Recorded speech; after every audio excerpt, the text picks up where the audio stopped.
जब आधा हिंदुस्तान चाहता है धोनी बने कोच, फिर बीसीसीआई को दिक्कत क्या? यह है कोच ना बनने की बड़ी वजह। क्या शाह भी चाहते हैं धोनी बने कोच? हार के 2 दिन बाद चेन्नई में हुई अमित शाह और माही की मुलाकात। इस वजह से बीजेपी ज्वाइन नहीं करेंगे धोनी। गौतम गंभीर की तरह सांसद नहीं, बल्कि उन्हें कुछ और बनना है। अगर बीसीसीआई सर्वे कराकर पूछे कि आप इंडिया का कोच किसे चाहते हैं, तो ज्यादातर लोग शायद धोनी का नाम लें, लेकिन फिर भी धोनी कोच नहीं बन पा रहे हैं। आखिर इसकी वजह क्या है? आप कमेंट में लिखते हैं धोनी को कोच बनाओ। इसीलिए हमने वजह की पड़ताल करने की कोशिश की, जिसमें कई चौंकाने वाली बातें सामने आई, जिसके बारे में हम आपको बताएं। उससे पहले ये समझिए कि बार बार बीजेपी के बड़े नेताओं से मुलाकात के बाद भी धोनी ने बीजेपी से दूरी क्यों बना रखी है।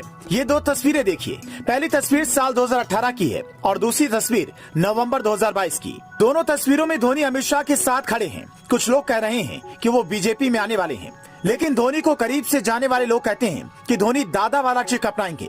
रांची में उनका लंबा बिजनेस है, वो वहां की सरकार से पंगा नहीं ले सकते हैं, विवादों से दूर रहने की कोशिश करते हैं। इसीलिए सौरव गांगुली की तरह बीजेपी नेताओं से मिलते तो हैं, लेकिन पार्टी में नहीं आना चाहते। जब धोनी ने संन्यास का ऐलान किया था, उस वक्त भी एक पोस्ट वायरल हुआ था कि धोनी ने बीजेपी ज्वाइन करने से मना किया। इसीलिए जय शाह के कहने पर उन्हें बीसीसीआई के सेंट्रल कॉन्ट्रैक्ट लिस्ट से बाहर कर दिया गया। बाद में पता चला कि ये फेक है। धोनी ने साल 2018 के बाद कोई T20 नहीं खेला, इसीलिए लिस्ट से बाहर हुए। तो क्या धोनी बीजेपी में नहीं शामिल हो रहे, इसीलिए उन्हें कोच नहीं बनाया जा रहा है? बीसीसीआई के एक अधिकारी ने कहा था धोनी की कोच बनने की इच्छा नहीं है, वो स्थायी तौर पर टीम इंडिया का कोच नहीं बनना चाहते, इसीलिए उन्हें मेंटोर बनाया गया। हम नियमों से बंधे हुए हैं। लोढ़ा समिति की सिफारिश के मुताबिक अगर धोनी को कोच बनना है तो पहले आईपीएल छोड़ना होगा, चेन्नई सुपर किंग्स की कप्तानी और उसके लिए खेलना छोड़ना होगा।